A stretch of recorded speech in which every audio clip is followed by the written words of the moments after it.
Good afternoon, good morning, good evening, wherever you're tuning from. My name is Douglas Onen. Welcome back to this episode of the Inter-University Debates on Civic Space TV. This morning, this afternoon, this evening, I am joined by guests from the Hope Initiative chapter of Ndejje University, who will help us unpack the credibility of the 1961 elections to date, but also underpin and ask the question whether Uganda's elections have been credible, free, and fair from the inception of elections in 1961 to date. And in no particular order, allow me introduce my guests. I'll also give them the chance to say hello, and then we dive straight into the conversation. I am joined by Ms. Nabaggala Joviah. She's a student at Ndejje University. We're very happy to have you here. Right next to Nabaggala Joviah, I'm joined by Ssempa Muhammad. Very happy to have you here. But also I'm joined by Mr. Abitekaniza Moses. Very happy to have you all. Let me just quickly allow all of you, go ahead and say hello, and then we'll start the conversation. Allow me to start with the lady, Joviah. Please say hello to the viewers, and also have the other gentlemen do the same. Over to you.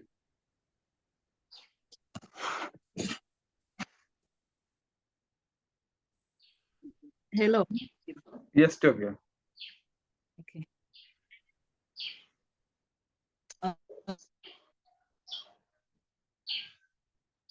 Joviah? We are not hearing you, Joviah. All right. Maybe when we shall get back to you, Joviah. My name is Joviah Nabaggala, and I'm year 4. Please proceed. Joviah? Can you hear me now? Yes, we can hear you now. Hello. We can hear you, Joviah. As I was saying, my name is Joviah Nabaggala.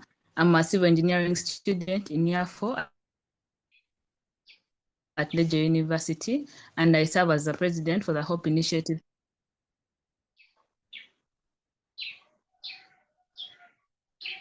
Thank you.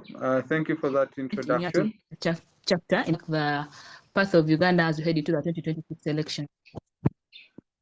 All right. Thank you. Thank you. Definitely looking forward to having an interesting and engaging conversation with you. Abitek, Moses, over to you. A very good afternoon, each and everyone. You will forgive me for using these, but they will help me. They will help me amplify better. My name is Abitekaniza Moses, a year 2 land surveying student at Ndejje University, and yes, for now that's what I can say about myself.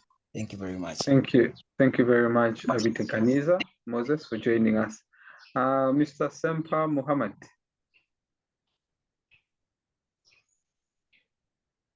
Muhammad?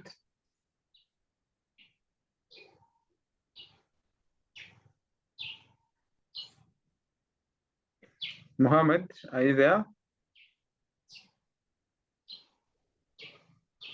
All right, we'll get back to Muhammad when possibly he's able to hear us.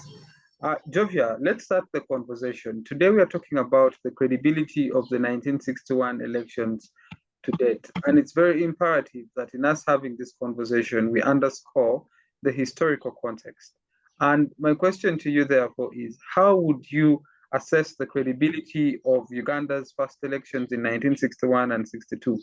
Did those elections lay a foundation of betrayal or a foundation of democratic practice? Joviah.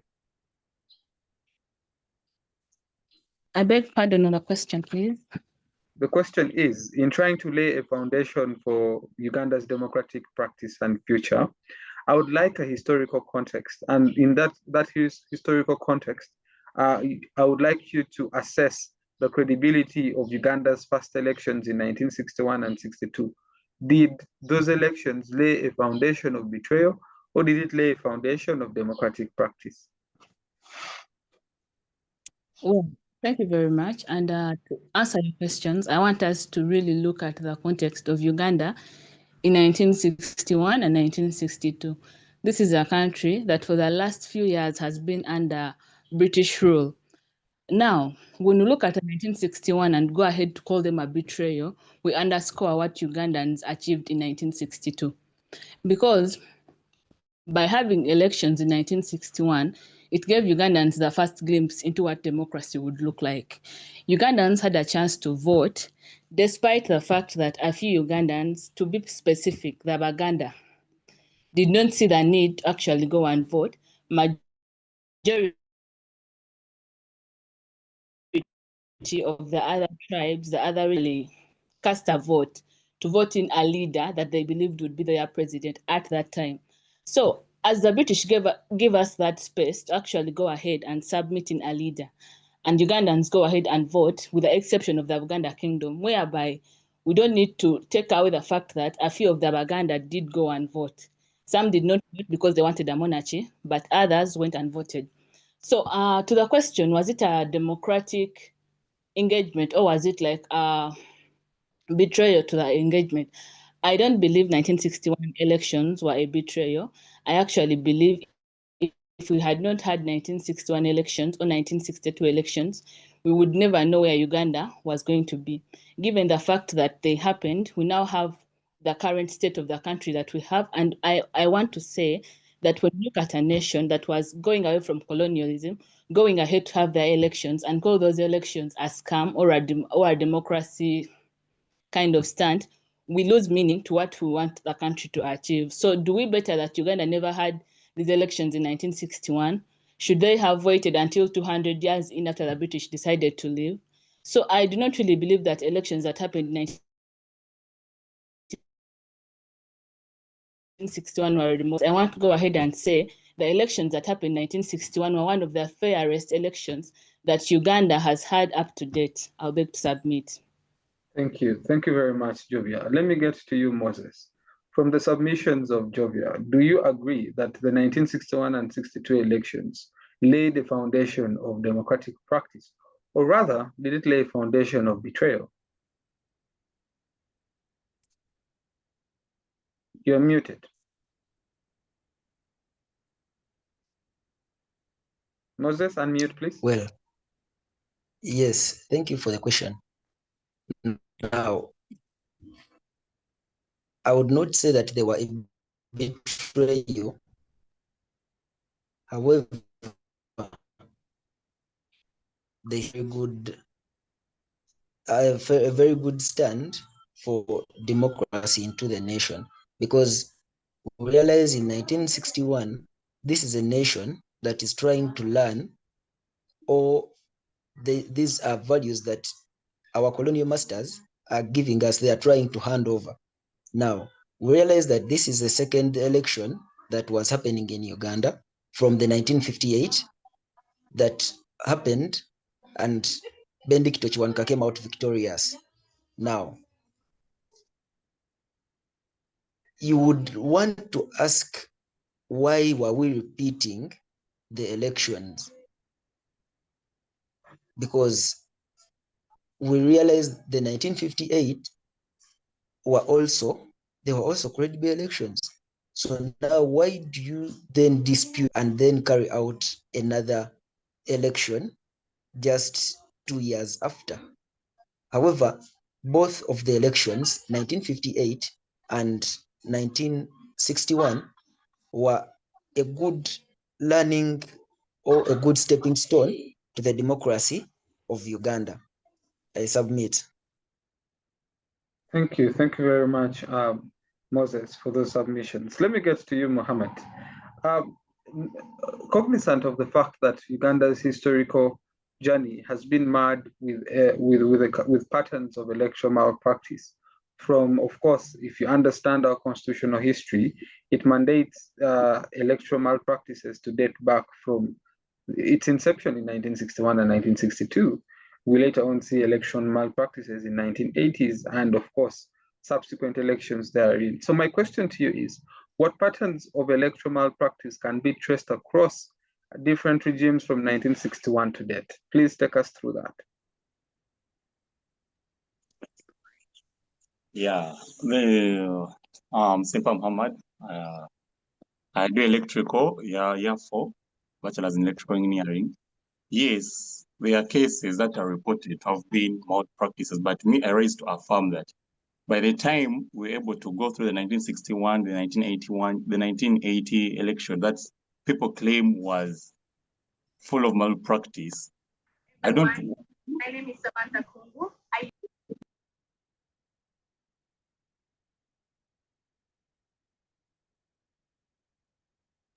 Please go ahead and submit, Mohammed.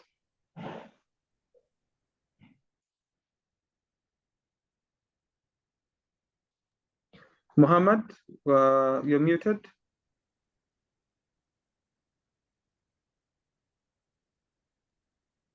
Hello. Mohammed. Yes, you're making your submissions. Yes, you are. Yeah, you had talked about the different cases of election malpractice that were reported in the different elections that have been happening since the one of 1961. But me, I raised to affirm that there is no conclusive evidence there's no conclusive evidence or reports that say these elections were cheated or there was malpractice, because the election board that's supposed to announce and declare these results announce a free and fair elections. So those candidates who rose to say there was malpractice, they were not just fine with the results, and I think that's their opinion, but it's not a general reason we can take that there was malpractice.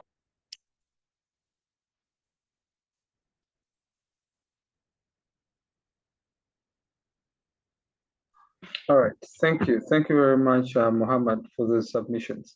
Let me get back to you, Joviah. From the submissions of my brother Mohammed, he outlines that yes, there's been a plethora of electoral malpractice that can be traced from 1961 to date. And on that premise, I would like to pose to you a question. To what extent, in your opinion, do you think or have historical experiences of disputed elections shaped Uganda's political culture? The question, is it asking me what election in Uganda has really been free and fair, or which election has really showed like the question is, to what extent have historical experiences of disputed elections shaped Uganda's political culture? Context. In 2006 presidential election, Dr. Kizza Besigye went ahead and disputed those elections. We saw the same happening in 2011, in 2021, in 2016.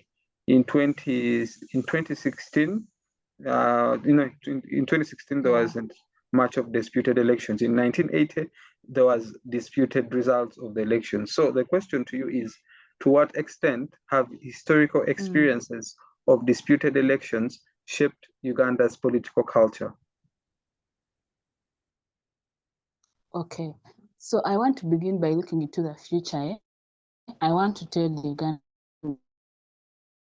that in 2026, when the election results are going to announce leader Mr. Ndejje as a winner, or should Mr. Yoweri believe that Bobi Wine is going to tell us those elections were rigged?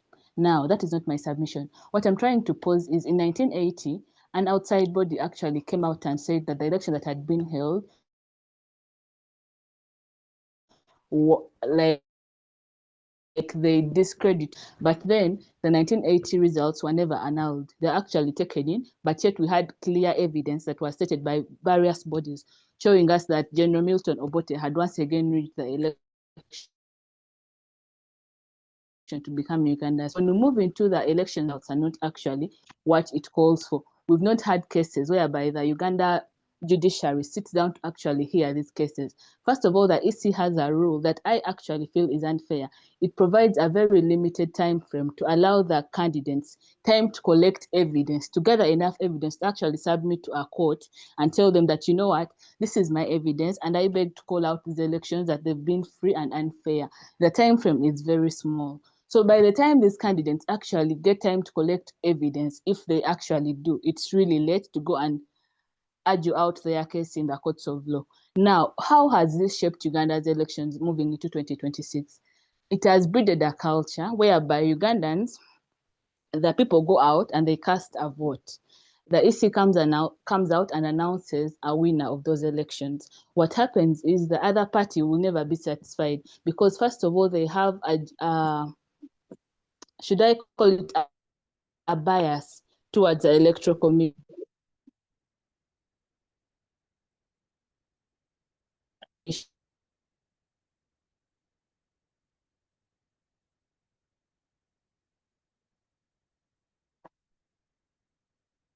Hello, Joviah.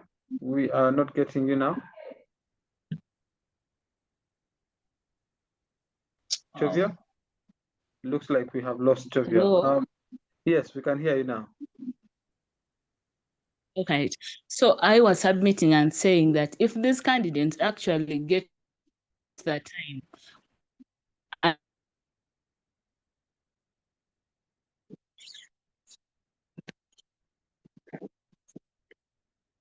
Joviah, we are struggling to hear you again. and they are not being free and fair, they do not actually trust the judges that sit in the judiciary. Can you hear me now? Yes, we can hear you now. Yes, Hello? we can hear you now. All right, let me try to summarize. What I'm saying is the Uganda system, that is the judicial.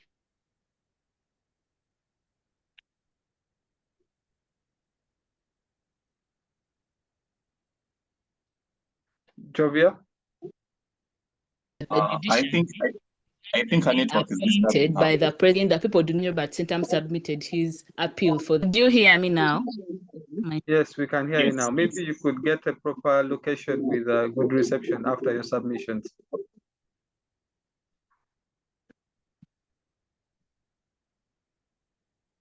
All right, let me get to you, Moses, as we have Joviah get a proper location with good reception. My interest now is moving forward to the 1995 Constitution. This is a document that promised us free and fair elections from a tumultuous history. Of course, this document was promising us free, fair, and credible elections.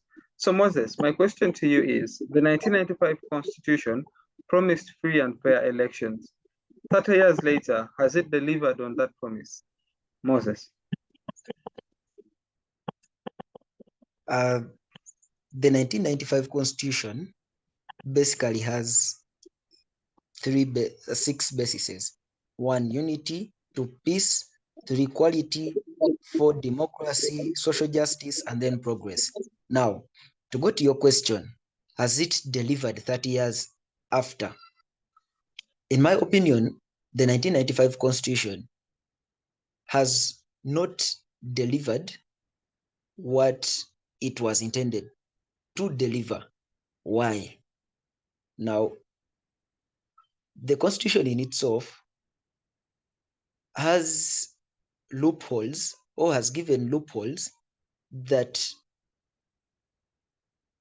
do not give way for democracy to happen. And how is this so?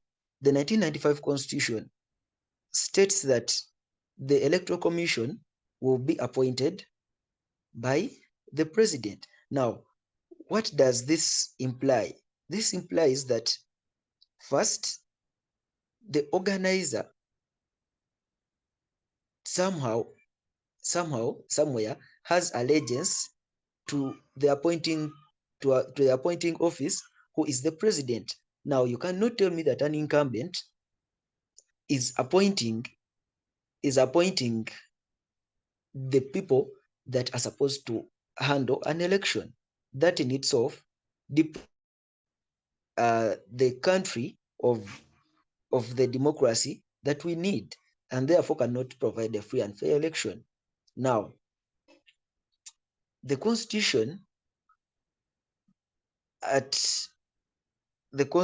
also has not given ample time for petitions to be made, because we are having a constitution that states that a presidential candidate has about 3 days to petition or to find evidence. The time given for a person to find, for a presidential candidate to find evidence to go to court and petition an election is quite so small for a matter that is too big. That in itself deprives the nation of democracy, and therefore I say that the constitution has failed, though not fully by itself, but those that have the authority to change and amend it. All right. That's my submission. Thank you. Thank you very much. It is your submission that the 1995 Constitution has, one, failed to deliver Ugandans to a free, fair, and credible election. And it's your submission that, one, the powers that be go ahead and intervene or go ahead and amend certain provisions in their favor. And on that premise, you submit and also say you have an electoral commission that does not have that is not independent in its own self, which now begets me to ask Mohammed a question in relation to the electoral framework that we have in this country. You know that the president has the prerequisite to appoint the electoral commissioners. So on that background, does the current electoral framework under the 1995 Constitution adequately safeguard the independence of the electoral commission? Mohammed. Hey, yeah, I come back to submit here. Whereas, yes, the president gets to elect his own refereeing his own game, I think fairness and credibility of this institution depends on the appointed person, not the person who appointed him. Because I can give you an example. If you're having a football match, if a referee is from Germany and is deciding a game between France and Italy, it doesn't literally mean it's going to be biased in the game, but how will we going to conduct how the game will flow? So apparently, I think the framework is there, the law is there, but the problem with the Electoral Commission is the must to enact these laws. Because as someone who has been appointed by the player himself, how will you decide against him? It's him who is paying you, but it's your duty to exercise this duty. And I feel it's fair for the Electoral Commission, but the muscle that enacts these practices, the one that's lacking. If the current chairman, the EC chairperson, has been appointed by the president to take us through the 2026 elections, let it be his duty to do what is right as the Constitution commands him, not to be a puppet. And the fairness is there, the legality is there. I want to conclude, I want to summarize this in this way that, yes, the laws are there that control him, the legality, the constitution, the terms. The problem is him as the person to do what is right. It's not a framework. It's not anyone's problem or the president's problem to select him, because that's what the constitution commands him. If the constitution commands the president to select this person to be our chairman and do what's right, let it be his duty also to follow that constitution to do what is right. That's the muscle I'm talking about. It's not anyone's problem. The framework is there, right? But Mohammed, how is it possible for this individual, the chairman electoral commission, to go ahead and, as in your own words, do what is right, yet he knows that his employer or the appointing person is the president, and that's the person he has to announce results against? How fair is that? Yes, I want to argue this by saying the constitution is there of the Electoral Commission to deliver free and fair elections. The constitution that governs these activities is also there, and his is under still the Minister of Justice and Constitution. If the president has the power through the constitution to vet him or to nominate him, still he goes into under vetting by the parliament, and that brings him back as the chairman EC. So it's the chairman EC's role to also follow the constitution, what it tells him. Let him take away his desires, his opinions, but rather follow what the constitution says. The constitution is specific on how he's supposed to conduct his duties. He's supposed to organize his election, he's supposed to nominate, he's supposed to safeguard, and supposed to announce. Why does he go and seek other other factors outside the constitution. I argue the chairman, he can do what's right by following the constitution. Let's just abide by the constitution. All right, thank you. Thank you very much, Mohammed. Let me get back to you, Joviah. My interest now is on the appointment of the electoral commissioners. From the submissions of Mohammed, he says it's the individual responsibility of the chairman, you see, to do what is right. He already has all the powers and mandates to do so. But of course, the status quo of what is happening shows otherwise. That is why I want to ask you this question, Joviah. Should the appointment of the electoral commissioners remain a prerogative of the president, or should Uganda explore independent selection mechanisms?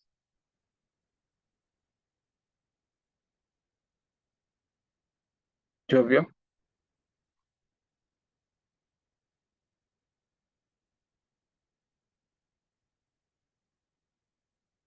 Joviah, are you there?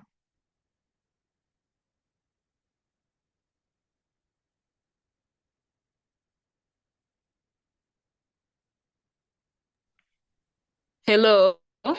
Yes, we can hear you. Can you be heard?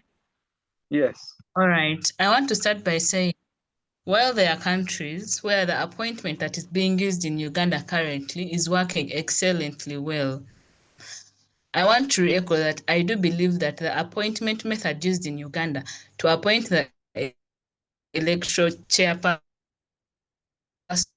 the electoral commission chairperson for debate, I think he has worked under the NRM government directly under the president before. And this is the gentleman that the president once again sent to parliament, to the MPs that were sent to parliament, to once again appoint or send him back. Now, I want you to recall that the NRM has 333 of the MPs that sit in the parliament.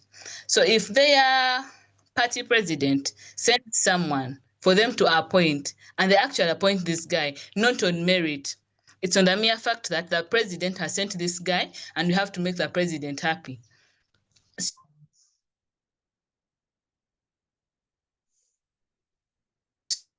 So I want to echo what you've asked in your question. I believe that the appointment of the ECJ person.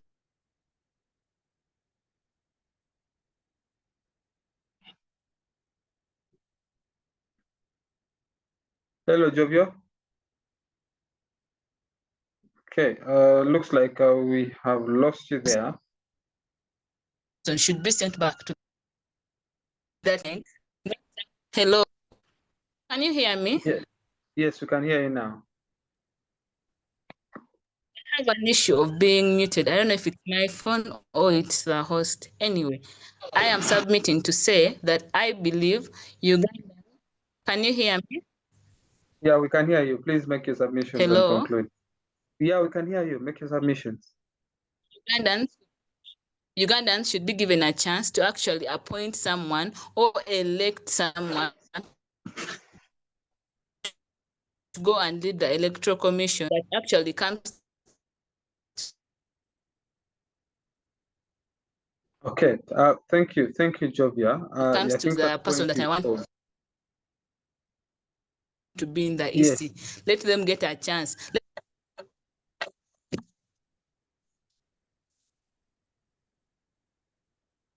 All right, thank you, Joviah. That point is home, and your submission is Ugandans should be given the opportunity and chance to go ahead and appoint the electoral commissioners, because there and then shall we have an independent electoral commission. We have been joined by Davis Lakica. Davis, just before you joined us, the conversation is about the credibility of the 1961 elections to date. And the question is, Uganda's unending quest for credible, free, and fair elections. Where have we reached? Have we seen a credible, free, and fair elections from 1961 to date? Allow me to engage you at this point, just as you come in and make a quick introduction, but also respond to this question. It's on the issue of democratic practice. And the question to you is Uganda's recurring cycle of contested elections a reflection of weak institutions, or is it a reflection of political culture? Davis.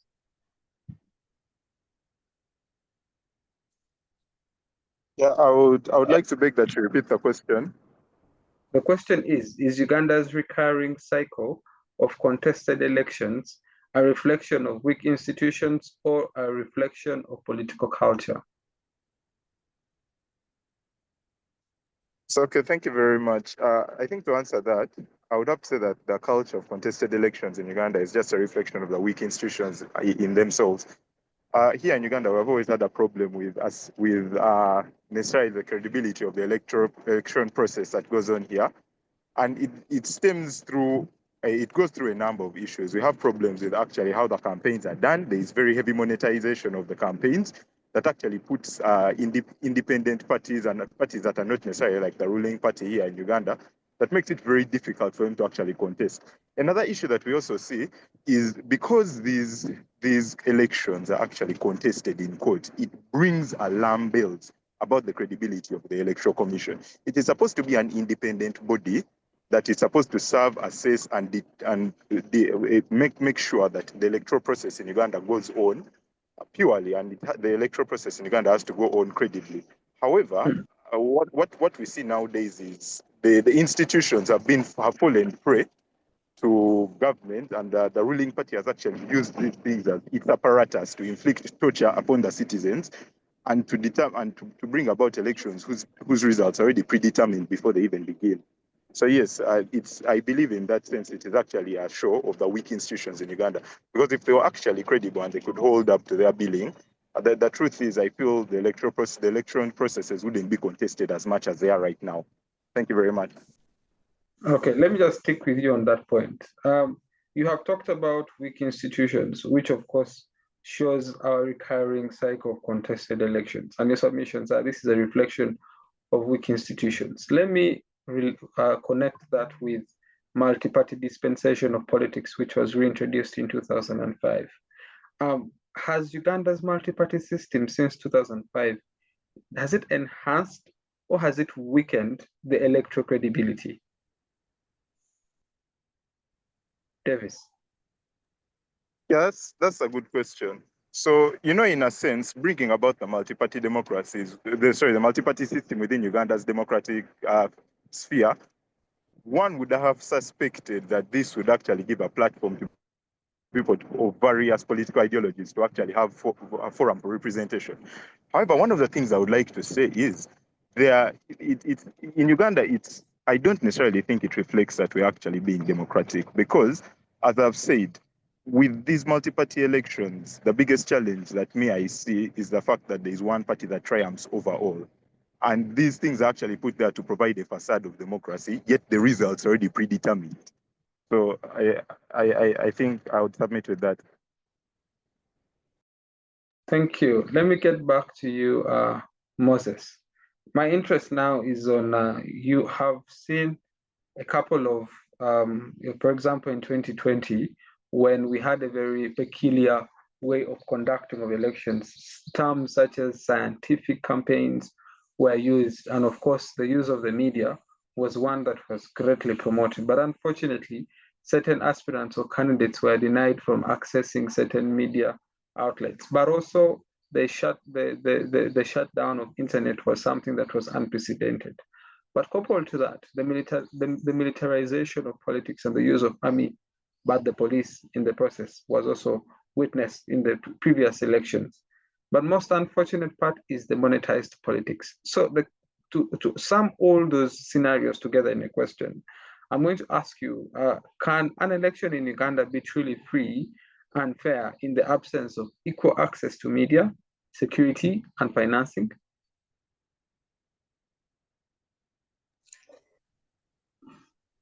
Equal access to media, finances, and security. Military and security.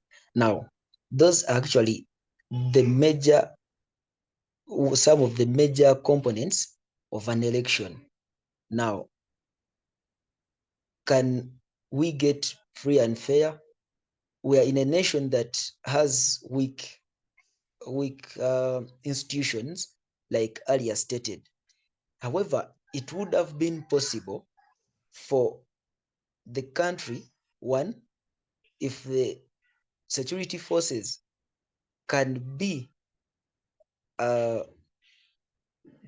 enforced and given guidelines of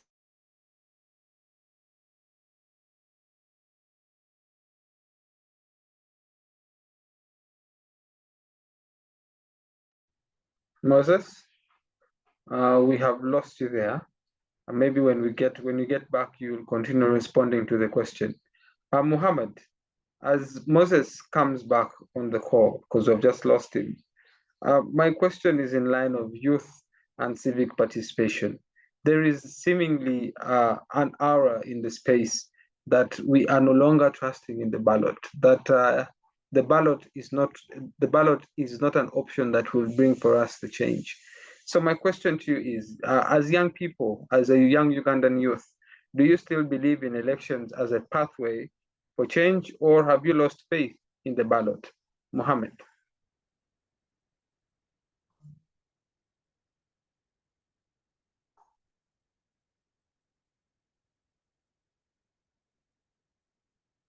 Mohammed?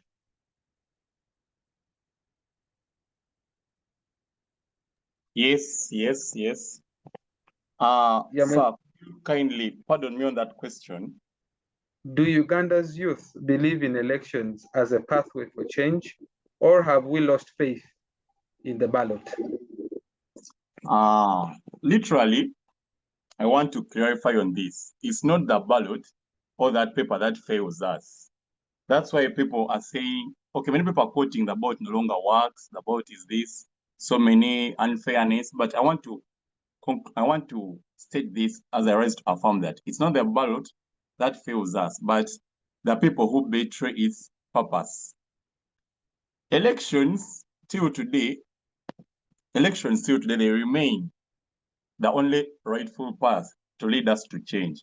But when we lose faith in the ballot, that means we are calling for bullets and other ways I don't want even to state. But I still believe, because we have the reforms, we have the bodies, and by the time we have the multi-party system going on, by the time the electoral commission still comes up and nominates different candidates from different parties, by the time even these candidates still come and contest, we still have hope we can use the ballot to have a change. I still believe in the ballot, me personally, and I want everyone else to still believe in it.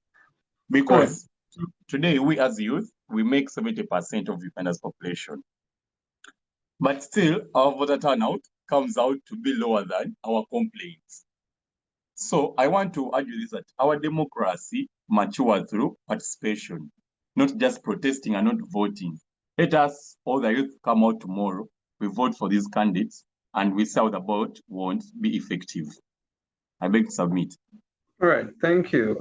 On that note, you have just reflected that the voter turnout is not commensurate to the amount of complaints that we get as young people. Joviah, this is connected with the lack of civic awareness among many Ugandans, of course, majority of whom comprise of the young people. So what role can then civic education play in restoring trust in Uganda's electoral process? Because that could be the challenge. Joviah. Okay, I hope I'm audible. Yeah? Yes, you are. Okay, so I want to start by thanking NGOs like Center for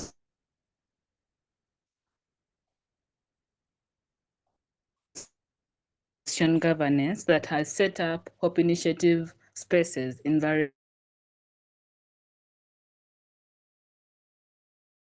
governance that has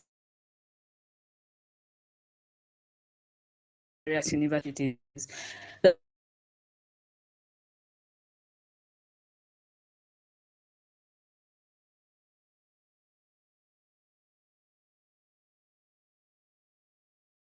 Joviah, we are struggling to hear. That is the first move that we can play. It's know that they're actually the people that are shaping this future of, and then universal, and they are ignorant about what. Can I now be heard? Yes, you can be heard now. Yes, we can hear you. We can hear you now. Okay. While we have these chapters in universities, we need to know that kid comes from secondary education, very, very ignorant about the civic space of the country, all civic education matters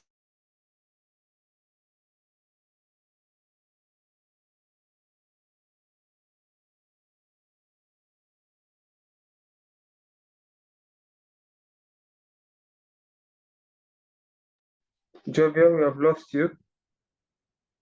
their country. So how do we push civic education to the masses? One, we need to use the media.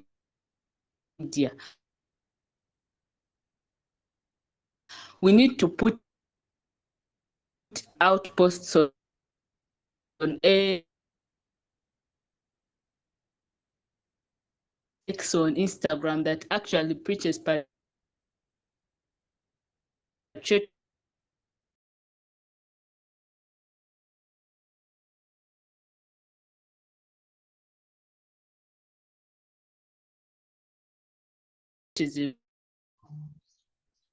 To our country. Joviah, your network is breaking. Could you please just look for a proper place with reception, and because we can hear you, then you break off.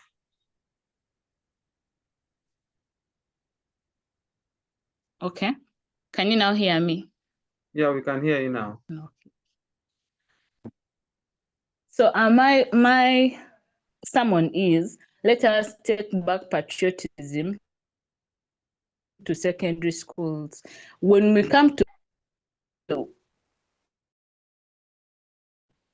campus where people have, I know what, Joviah, you have to go and study engineering, math for, but before you go, first go and read the constitution. It's going to be hard. But when we make it that people come from a young age to know their rights, they want to know the law that governs their country, I think that would be the best way to insert civic education among Ugandans. I beg to submit. Thank you very much, Joviah. Let me get to you, Davis. I'll still pose the same question I posed to Muhammad. As young people, do you still believe in elections as a pathway for change, or have you lost our faith in the ballot? Davis.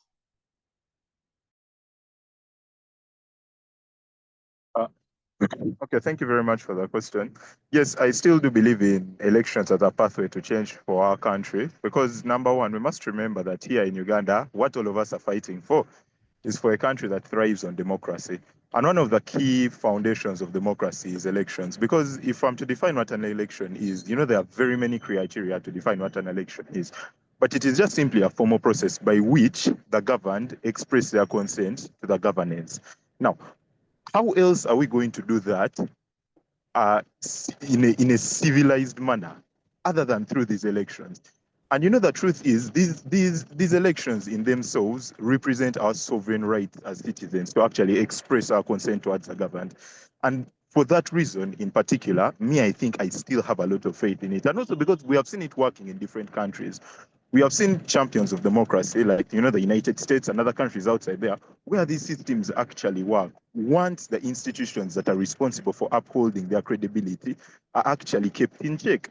But now here in Uganda, the reason why that becomes a bit difficult ties back to the question you asked me earlier, is that these institutions are under siege by the ruling party, and they just serve as government apparatus to bring about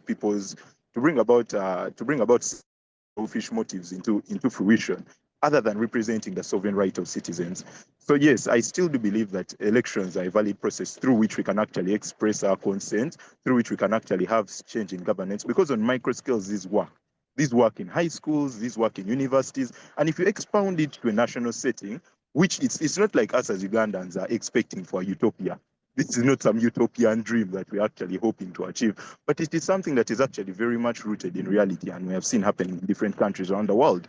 So yes, I still do believe that elections are a formal process through which we can actually show our consent to the governance. All right, thank you for those submissions. Moses, I'm glad you're back with us. I earlier on asked you to help us understand. My question to you was, is Uganda's recurring? My question to you was in line of, does the current electoral framework under the 1995 Constitution adequately safeguard the independence of the Electoral Commission? And then you dropped off before as you were making your submissions. Maybe you could recap on that, and then we can go to I beg your pardon on the question. The question was, does the current electoral framework under the 1995 Constitution adequately safeguard the independence of the Electoral Commission?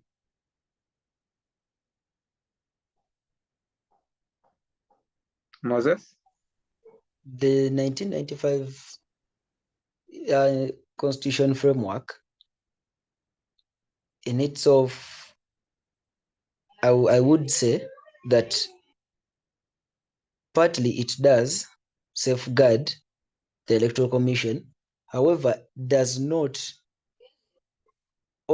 cater for the aftermath or what happens with what the people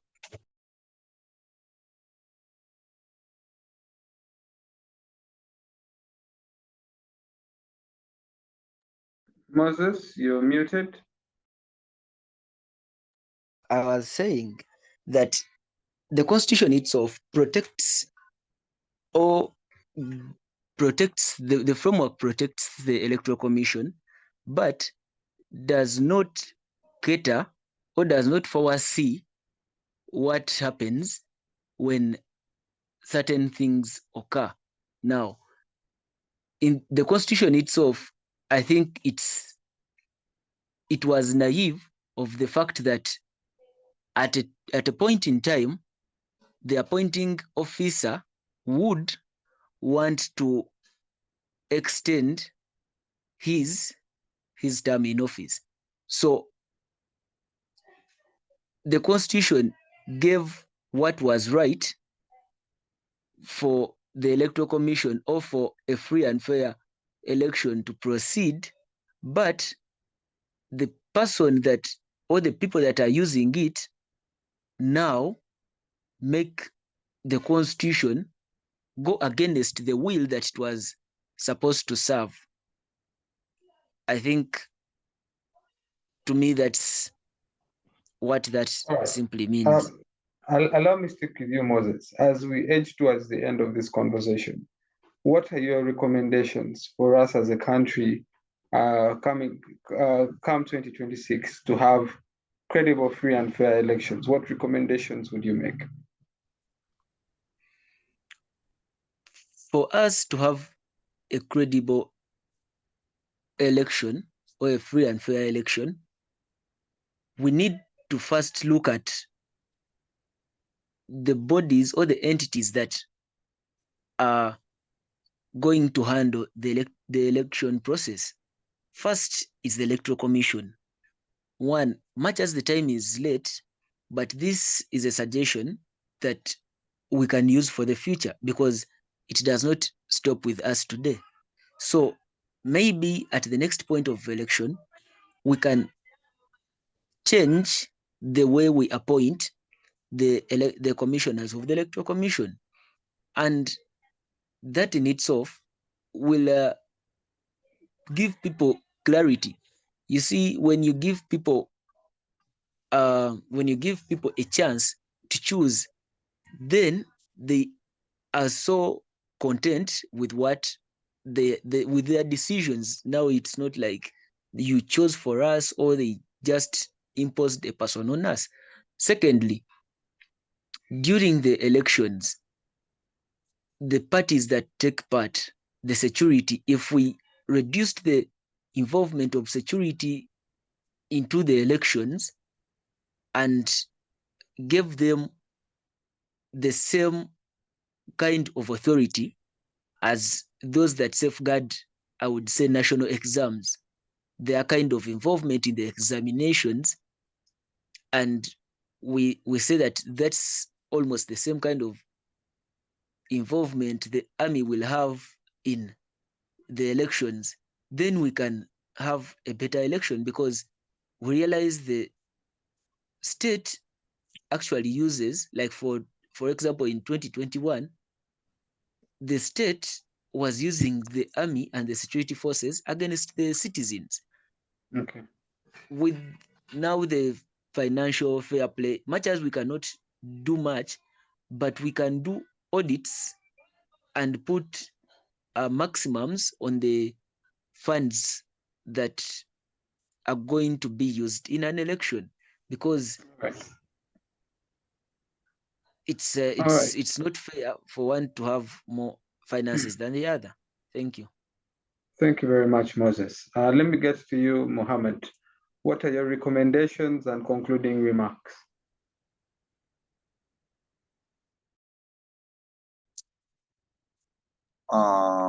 Yes. I heard about the constitution, the framework, and how it's safeguarding the elections.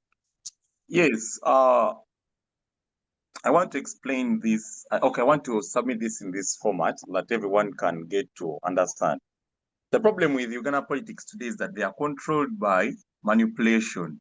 By then, the question was about the constitution. The 1995 constitution had one goal: to ensure that the next coming election should never be influenced by those in politics and those in power. The constitution was clear. And then also, the article states that the Electoral Commission shall be independent and shall not be subject to the control or direction of any other party. But then you realize that, yes, and you realize that that's what even those who come follow. The book itself, the Constitution, I don't blame it or go against it, but rather I blame those who are placed to take us through. Because the Constitution, the 1995 Constitution gives us the khakis, and it's now us, we the individuals, those who have been placed in the Electoral Commission, to drive us safely to that point. I don't want to argue anything about the Constitution. The Constitution is there and it's balancing. Then that part of the president nominating a person, yes, the Constitution commands it, but still it's that person goes to be vetted by the parliament, by the all constituencies. This already safeguards the power of appointment. If we come up today and decide to disobey with how everyone is appointed in the nation, that means we are gonna we are gonna degrade the whole process in all institutions, because even the judges are appointed by the president, but still they act independently. They don't wait for the president's idea of this one should be convicted guilty or innocent. Instead, the judges operate independently. So the appointment alone is very fine. I urge those who are placed in these positions to do what is right, because already the book, the Constitution, protects them. So it's up to them to do what's right, but I don't blame the Constitution at all. Thank you. Let me get to you, Joviah. Joviah, what are your recommendations and concluding remarks in 60 seconds, please? Am I audible? Yes, you are audible. So what are my recommendations as we head into 2026? One, we need to get the military out of the elections. That is not a state.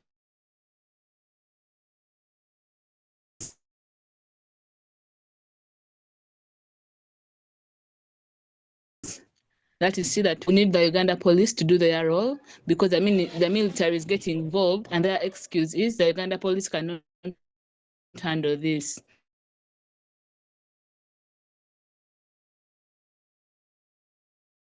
Handle this.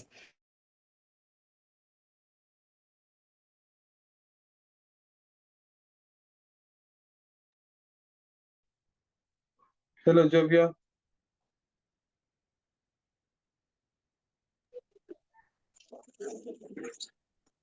Right. I think like my colleague is not fine with the network, but still I want to conclude, like you said, I give final remarks. No, just make it very brief, because you already made your submissions. Just make it in 30 seconds, and I go to Davis and we close. Okay, I want to conclude by saying, still, the independence of the framework cannot be achieved by just us rewriting the laws, but let's just respect them. That's all I have to say. Let's respect the laws, not rewriting them. All right, thank you. Davis, what are your concluding remarks and recommendations? So, okay, I will summarize with this very quickly. My concluding remarks are democracy is a practice that has excelled in different nations and can still excel in Uganda. What I would call for as a recommendation is, number one, there has to be a demilitarization of the Ugandan politics. Another thing is, I also feel that political parties should actually come out and then they should talk about where they're getting their money from. This has to be publicized so that we can create transparency. Another thing is that I want the public institutions that are supposed to serve public interest to remain public, and they should not be apparatus used by the government to inflict torture and harm on civilians so that they can bring about a predetermined electoral outcome. So with those, I actually believe, with those recommendations put in place, as well as the civic education amidst the populace, we can actually uphold electoral credibility in Uganda come 2026. I beg to submit. Thank you. Thank you all for those wonderful submissions from you, Muhammad, Joviah, Moses, and Davis. It's been wonderful having you all on Civic Space TV, but also to listen in to your very wonderful and young insights. As young people, I think it's our mandate, one, as you all articulated, that it is our responsibility to see to it that we participate in the electoral cycle, but also we need to educate our fellow young people who are not aware of their civic and political rights, because Uganda is ours. If we found it here, we shall leave it here, but we need to leave it better than we found it. Otherwise, thank you once again, Muhammad, Joviah, Davis, and Moses, for the wonderful submissions made from the Hope Initiative chapter of Ndejje University. It has been wonderful having you all on the show. To you, our dear esteemed viewers, we always thank you for religiously following the inter-university debates. Please keep up with the series. It is going on as we climax with the inter-university interface competitions that is set to happen. Otherwise, my name is Douglas Onen. See you in the next episode. Have a good morning, good afternoon, and good evening, wherever you're watching us from. Bye-bye.